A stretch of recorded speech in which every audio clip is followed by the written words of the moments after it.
During the Mexican Revolution in the early 1900s, a rebel army began marching on a small town in western Mexico. As the danger approached in the dark of night, one man gathered his closest allies and led them to a hidden vault under his estate filled with high-tech weapons and ammunition to eliminate the enemy. This wasn't a soldier. This wasn't James Bond. This was Jose Cuervo. Stay thirsty, my friends. That's Dos Equis. What's up, everybody? Travis here, and I'm back with my newest book review. Today we're going to be discussing Ted Genoway's 2025 book, Tequila Wars, Jose Cuervo, and the Bloody Struggle for the Spirit of Mexico. Starting with the author, Ted Genoway, he is an American author and journalist. He is a contributing member of progressive publications Mother Jones and the New Republic. He is also a poet and editor-at-large of Pacific Standard, which is a nonprofit social and environmental magazine. Now for the book itself. It takes place during one of the most chaotic periods in Mexico's history, the Mexican Revolution of the early 1900s. Before the revolution began, Mexico was ruled for over 30 years by a dictator named Porfirio Diaz. Diaz assumed power, promising Mexican citizens that no elected official would hold office indefinitely. But as his reign progressed, he extended his rule again and again, controlling elections and suppressing opposition. When Diaz finally hinted that he was going to allow for a real democratic election in 1910, a reformer by the name of Francisco Madero decided to campaign against him. As the election approached, what did Diaz do? He named himself the winner again, and he threw Madero in prison. And this is what started the Mexican Revolution.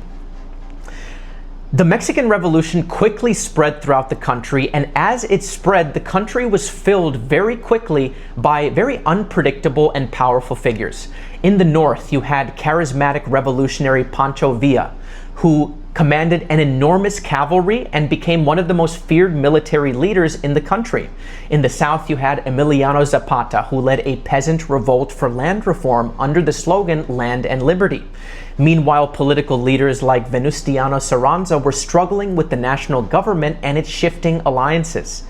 The result was a country divided by rival factions fighting for Mexico's future. But as these revolutionary leaders were fighting to control the nation, another battle was quietly unfolding in the countryside. In the state of Jalisco, where blue agaves stretched across the hills, powerful tequila families were struggling to survive the chaos of the revolution.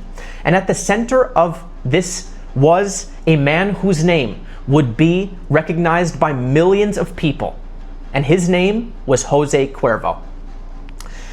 Jose Cuervo is a name that is recognized all over the world because of tequila. But what remains very mythical and mysterious is the man behind the name. And the Cuervo family, they were producing tequila for generations in the town of Tequila in Mexico. By the early 1900s, their family and their business controlled vast agave plantations and employed hundreds of workers, making the Cuervos one of the most powerful families in the country of Mexico. But what makes Jose Cuervo so fascinating isn't just his success, it's the way that he operated. Jose Cuervo understood something that many ambitious leaders do not, which is that in the midst of chaos, to survive, oftentimes you need to step forward and fight, but you also need to know when to retreat into the shadows. While revolutionary leaders like the generals, the politicians, the warlords, they fought openly for power, Jose Cuervo, he exercised restraint and he avoided taking sides publicly, instead deciding to focus on protecting his land, his workers, and his tequila. In many ways, Jose Cuervo's greatest strength was his restraint. He avoided the public spotlight while letting the political storms pass around him. This book was absolutely detail-packed and very informative, and I learned a lot from it. One of the most interesting facts to me was that the Cuervos were actually in a tequila family rivalry with the Sauzas, which is another name that you might recognize from your liquor store. visits. If you go to the tequila section, you'll see Jose Cuervo, and you might also see Souza Tequila. And the Souza family was headed by Don Zenobio Souza. And that was another theme of this book. The Cuervos and the Souzas were rivals, but they were also pleasant and friendly with each other, but they understood the business that went behind their industry, which is they had to fight to be the leaders within the tequila world. And that was another very interesting wrinkle within this book, was Cuervos versus the Souzas.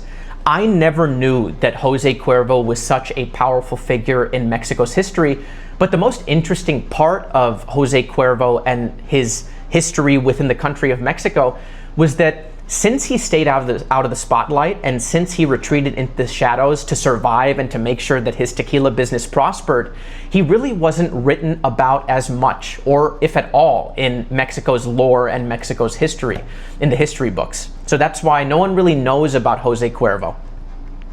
Really interesting book. I give it an 8.1 out of 10 as a review score. The benefit and the positives of this book was it was jam-packed with details and with fun facts about Jose Cuervo, the tequila business, and how they progressed at the start of the 1900s. What I didn't like so much about the book was that I wanted to get a broader education of the Mexican Revolution and the major players during the Mexican Revolution. And it really planted you within Jose Cuervo's tequila story, filled you in on a lot of details, but didn't provide you with the context. So that was one of the pain points of the book. But regardless, I 100% recommend you picking up this book. It is a phenomenal read, and it's so interesting because, again, I like tequila, and Jose Cuervo is a household name, but people don't really know about the man behind the brand. So, very interesting book, and I definitely recommend it.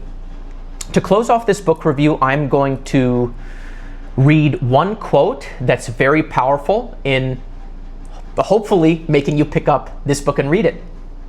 Here it is. Jose Cuervo is arguably the most famous name in Mexican history, but because of his own reticence and carefulness, because of the documentary absences in public and private archives, and because of his tight-lipped community and the passage of time, many people today do not even realize he was a real person. In fact, Cuervo was not just real, he was central. He was a key figure in his nation's most tumultuous and formative period as an impresario, as a kingmaker, as a cultural force. Thanks so much, everybody, for watching this book review. Please like, comment, and subscribe to my YouTube channel. I greatly appreciate it. It really helps me out, motivates me to keep making these videos. And follow me on Twitter, X, and Instagram. I post quotes like these, quotes about wisdom that I think you'll greatly benefit from. Thanks so much, everybody, for watching. All the best. Until next time. Bye.